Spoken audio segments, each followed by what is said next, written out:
इसी कड़ी में अब मनोज रोपड़ा अपनी बात रखेंगे। वे संगीत के हवाले से कुछ बात रखेंगे। आप जानते हैं मनोज रोपड़ा हमारे समय के बहुत ही महत्वपूर्ण कथाकार हैं और संगीत विषयक उनकी कहानियाँ अपने विन्यास और अपने कंटेंट दोनों के कारण बहुत चर्चित हुई और बहुत शौक से शिद्दत से पढ़ी जाती है। तो मैं वे नागपुर मूलतः दुर्ग के हैं लेकिन इधर वे नागपुर रह रहे हैं पिछले लगभग 20 सालों से।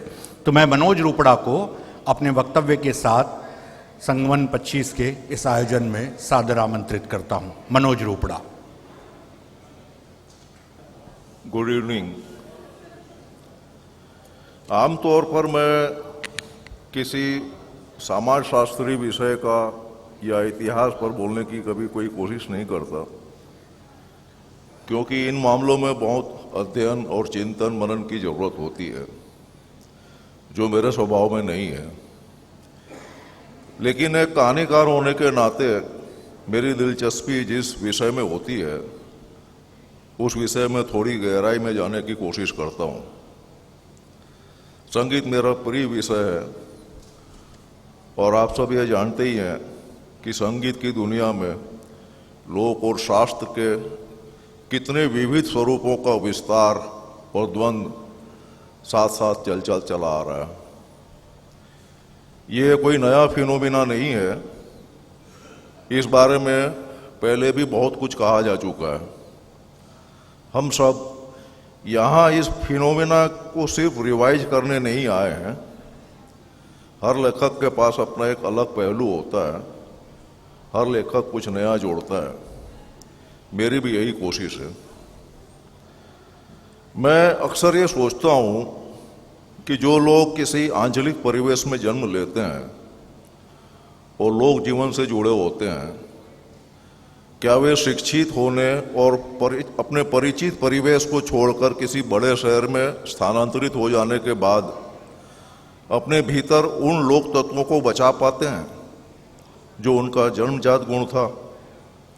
या इसके विपरीत जो लोग शास्त्रीय घरानों या कुलीन वातावरण में पैदा होते हैं, क्या उनके जीवन में भी ऐसे बदलाव कभी नहीं आते होंगे कि उन्हें अपनी परंपरागत पद्धतियों, संस्कारों और विरासत में मिले उच्चता बोध को छोड़कर जीवन की निचली धाराओं में उतरना पड़ता हो? 19वीं सदी में जब औद्योगिक क्रांति आई तो उसने एक बड़ा उलटफेर किया। एक तरफ तो उसने सामंतवाद से जुड़े दरबारी कल्चर और दरबारी कलाकारों को नीचे धकेल दिया। दूसरी तरफ खेती किसानी से जुड़े लाखों दस्तकारों, शिल्पकारों और लोक गायकों और प्रदर्शनकारी कलाओं से जुड़े लोक कलाकारों को औद्योगिक कामगारों के रूप में महानगरों की ओर खदेड़ दिया। इस उलटफेर ने लोक और अभिजात दोनों को अपनी अपनी जगह से हिला दिया। जब दरबारी कल्चर खत्म हुआ तो दरबारी संगीत, जिसे मोटे तौर पर शास्त्रीय संगीत कहा जाता था, दरबार से निकलकर गलियों मोहल्लों में आ गया। उसमें गाने बजाने वाले जो कलाकार थे वे रबारी समुदाय के वंशज थे। ये रबारी जो थे वे खानाबदोश जाति से ताल्लुक़ रखते थे और भेड़ों और ऊँटों को अपने साथ लेकर चलते थे। जहाँ भी वे अपना डेरा डालते थे वहाँ उनका गाना बजाना भी साथ साथ चलता था। वे अफगानिस्तान से अब के पाकिस्तान के रास्ते राजस्थान आए। राजस्थान में उन्होंने अपना डेरा डाला तो उनका गाना बजाना इतना लोकप्रिय हुआ कि उन्हें दरबारों में भी बुलाया जाने लगा। फिर उनमें से कुछ गाने बजाने वाले दरबारी कलाकार बन गए और बाकायदा शास्त्रीय संगीत की तालीम लेकर शास्त्रीय संगीत की महफिलों में धूम मचाने लगे।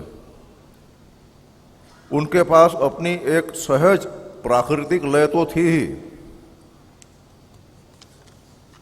शास्त्रीय रियाज ने उनकी कला को और निखार दिया।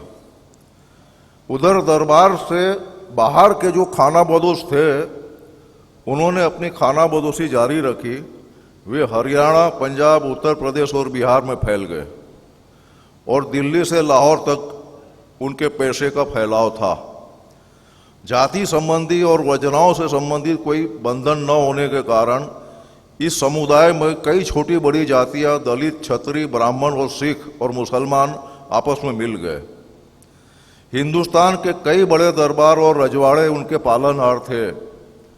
अब वे सिर्फ भेड़ों के रखवाले नहीं थे, उत्तरी भारत के इतिहास, कहानियों, वंशावली, कविता और संगीत के भी रखवाले थे। बाद में यही लोग मिरासियों के रूप में जाने गए। जब मुगल दरबार और रजवाड़े खत्म हो गए तो उनमें से कुछ कलाकार सूफी दरगाहों की तरफ चले गए और कव्वाल बन गए और कुछ लोग सड़कों और चौराहों पर गा बजाकर लोगों का मनोरंजन करके रोजी रोटी कमाने लगे और कुछ लोग कोठों में मुजरे के रूप में गाने बजाने लगे। सुर और ताल के तो वे पक्के थे ही, क्योंकि संगीत, गायन और नृत्य की अदाकारियां उनके खून में शामिल थी। जब धीरे धीरे उनका माहौल जमने लगा तो वे मौज में आ गए। उस जमाने की कुछ तवायफों के ताइफों की अहमियत किसी कला केंद्र से कम नहीं थी।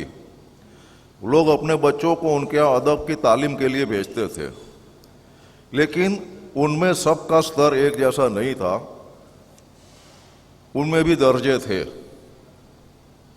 बाजार जब फलने फूलने लगा तो संगीत के स्तर में गिरावट आने लगी, लेकिन अच्छा बुरा जैसा भी था, उनका गाना बजाना लोगों के दिलों पर छा गया। खास तौर से उत्तर भारतीय संगीत में ये बहुत रंगारंगी और रवादारी का दौर था, क्योंकि उस मुजरे में ऐसी कई चीज़ें शामिल हो गई थी जो लोगों के दिलों के करीब थी। आखिरी मुगल बादशाह बहादुर शाह जफर ने जो संगीत और शायरी का सिलसिला खोला था, वो धारा भी इस मुजरे में आकर मिल गई और ब्रज भाषा की बंदिशें और भोजपुरी के बोल बनाव भी उसी मुजरे में शामिल हो गए। इन सब मिली जुली चीज़ों ने एक अलग माहौल बनाया और मिरासियों की दिलकश धुनों ने रसिक श्रोताओं के एक बड़े वर्ग को अपना दीवाना बना लिया। ये तो हो गई उत्तर भारतीय संगीत और वहाँ के लोक की बात। अब हम दक्षिण भारतीय संगीत और महाराष्ट्र के संगीत की तरफ चलते हैं। मोटे तौर पर देखा जाए तो इन दोनों इलाकों में संगीत में आध्यात्मिक और धार्मिक रुचियों का ज़्यादा जोर दिया जाता था और यहाँ संगीत के पालनहार दरबार और रजवाड़े नहीं थे और इस संगीत का स्वरूप एकल गायन वादन वाला प्रदर्शनकारी स्वरूप नहीं था। ये एक तरह का सामूहिक कीर्तन था। महाराष्ट्र में भक्ति काल के संगीत ने जो आध्यात्मिक, धार्मिक और सामाजिक समन्वय किया था वो बेमिसाल था, लेकिन बाद में भक्ति संगीत अलग अलग संप्रदायों में बढ़ गया और उसके साथ ही भक्ति आंदोलन भी क्षीण हो गया। उस वक्त के संगीत की खूबसूरती ये थी कि उसके सामूहिक स्वरों ने जातियों में बटे समाज को एक कर दिया था, लेकिन संप्रदाय में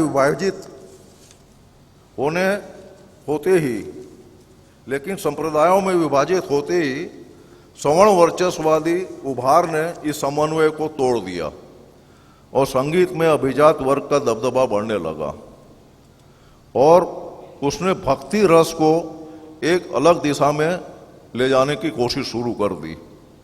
अब अभंग को छोड़कर सब ध्रुपद की तरफ जाने लगे।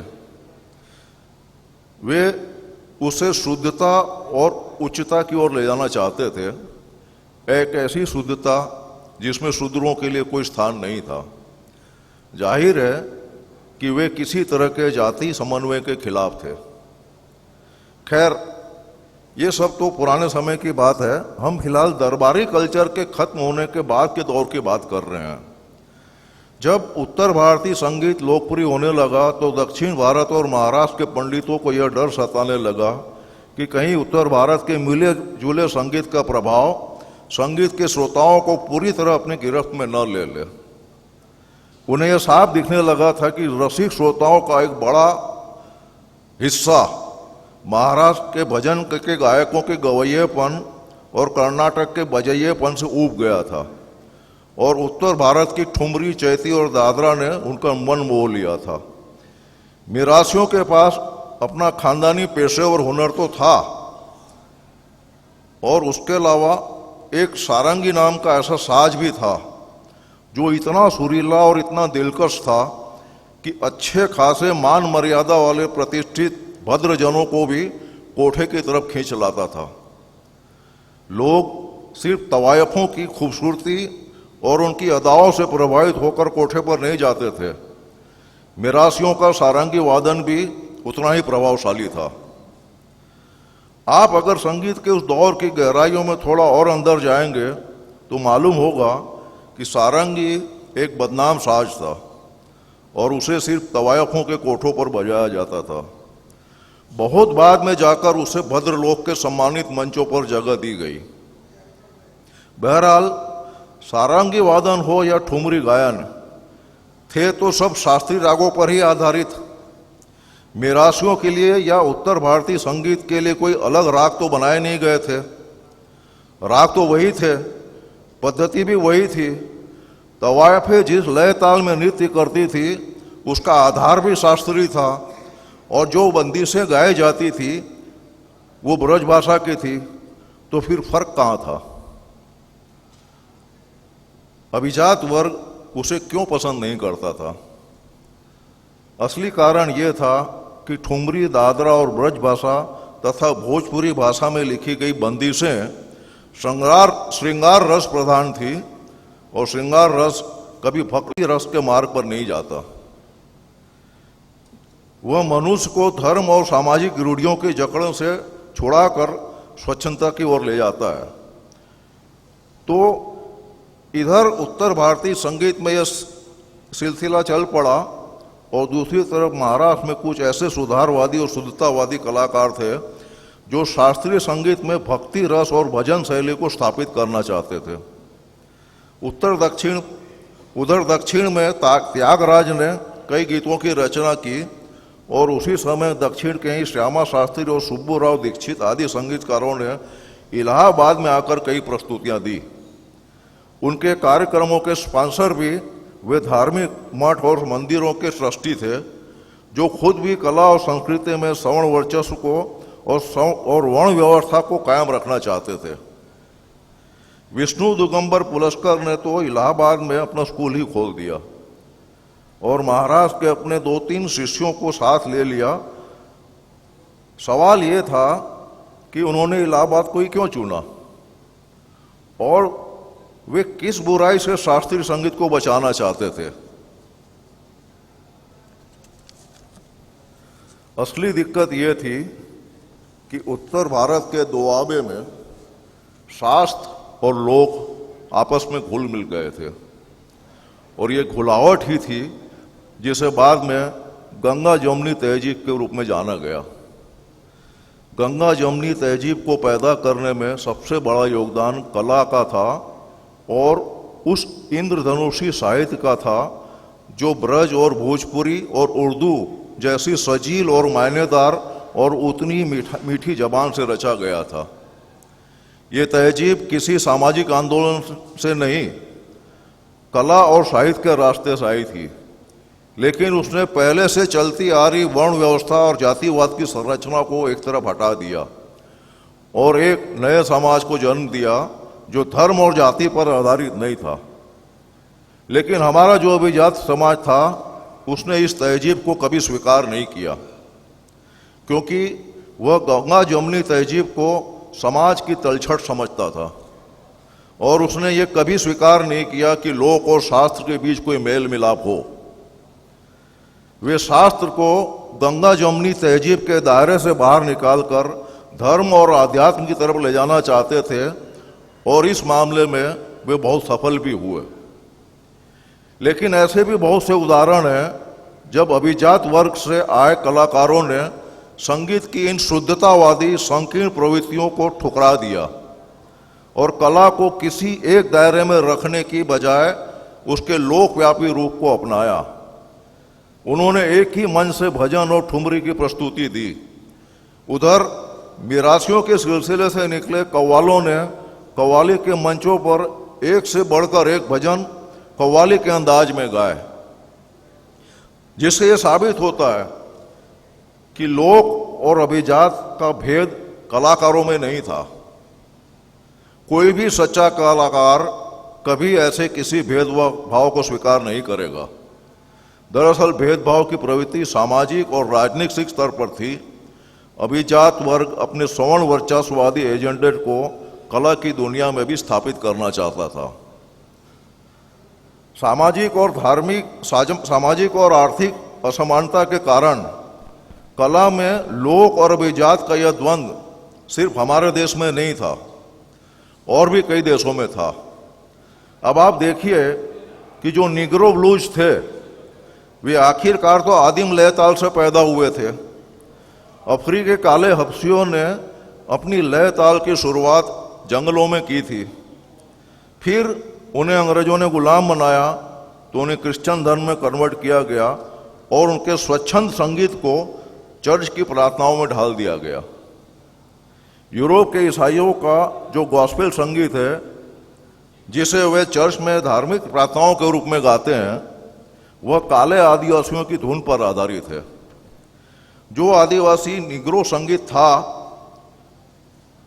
वो तो बहुत नैसर्गिक और स्वच्छंद था, लेकिन उसे बलपूर्वक उनके गोरे स्वामियों ने अपने धर्म के अनुरूप ढाल दिया। यह एक तरह से उस संगीत का बघ्याकरण था। बहुत लंबे समय तक यह संगीत चर्च की चार दीवारी में कैद रहा, लेकिन फिर एक विस्फोट के साथ ये संगीत गॉस्पेल के दायरे से बाहर निकला और कई बड़े क्षेत्रफलों में फैल गया। अफ्रीकी लयों की प्रचुर संपदा आज यूरोप, अमेरिका और एशिया के चारों तरफ बिखरी पड़ी है। आज फॉक्सट्रोट्स, रंबो शंबो, जैज और ब्रेक जैसे कई नाच गाने इन्हीं अफ्रीकी धुनों पर आधारित है। लेकिन इन जोश उमंग भरे नाच गाने को अपने अस्तित्व के लिए अभिजात वर्ग से भीषण संघर्ष करना पड़ा था। एक वक्त ऐसा भी था जब कांगो बांगो बजाया जाने पर और कांगो बांगो की लय ताल पर नाचने वाले निगरों को 100 करोड़ की सजा मिलती थी। अब एक और उदाहरण पूरी यूरोप का देकर मैं अपनी बात खत्म करना चाहूँगा। मैं सैक्सोफोन का उतना ही बड़ा आशिक हूँ जितना सारंगी का रहा हूँ, इसलिए सारंगी के बाद सैक्सोफोन का जिक्र किए बगैर मेरा मन मान नहीं रहा। जैसे हमारे यहाँ रबारियों का और मिरासियों का सिलसिला था, ठीक वैसे ही पूरी यूरोप में जिप्सी थे। वे भी खानाबदोश थे और वे भी बहुत अच्छा गाते बजाते थे। इत्तेफाक से उनके हाथ भी एक ऐसा साज लग गया जिसमें गजब की हुक थी। उस साज का नाम था सैक्सोफोन। सैक्सोफोन का जन्मदाता रुडोल्फ सेफ नाम का एक लड़का था, जिसका जन्म बेल्जियम के एक संगीत उपकरण निर्माता और विक्रेता व्यापारी यहाँ पैदा हुआ था। वो रुडोल्फ सेक्स बचपन से बहुत बीमार रहता था और परिवार वालों की नज़र में किसी काम का नहीं था। एक दिन तो उसकी माँ ने यह भी कह दिया कि तुम्हें पैदा करके मैंने बहुत बड़ी गलती कर दी। रुडोल्फ सेक्स ने सदमे में आकर जहर खा लिया, लेकिन वह किसी तरह बच गया और बाद में उसने सैक्सोफोन जैसे अनोखे वाद्य का आविष्कार किया। लेकिन बदकिस्मती से उसके इस आविष्कार को भद्रलोक ने कभी नहीं अपनाया। उसे कभी फिलहार्मोनिक ऑर्केस्ट्रा या किसी क्लासिकल सिम्फनी में शामिल नहीं किया गया। बाद में इस साज को जिप्सियों ने अपनाया। जब जिप्सी उसे बजाने लगे तो फिर वही बात हो गई। जैसे हमारे यहाँ सारंगी को पतित समाज का साज माना जाता था, ठीक वही पोजीशन यूरोप में सैक्सोफोन की थी। उस वक्त सैक्सोफोन सिर्फ शराब खानों और नाइट क्लबों में ही बजाया जाता था और सिर्फ जिप्सी ही बजाते थे। ये जिप्सी जो थे वे गोरे या काले नहीं थे, वे वर्णसंकर थे। उनमें गोरे, काले और मुस्लिम, ईसाई सबका रक्त मिश्रण था। बाद में नाइट क्लबों में जिप्सियों का सैक्सोफोन वादन इतना लोकप्रिय हुआ कि वह दुनिया के अनेक देशों में फैल गया। अब अमेरिका और लैटिन अमेरिका के बदनाम इलाकों में भी सैक्सोफोन बजने लगा। लेकिन इतनी लंबी यात्रा के बाद भी वह साज किसी सम्मानित मंच पर अपनी उपस्थिति दर्ज नहीं कर पाया था। फिर एक समय ऐसा आया जब लैटिन अमेरिका के एक देश में एक जन विरोधी सरकार के खिलाफ लाखों लोगों का एक मार्च निकला।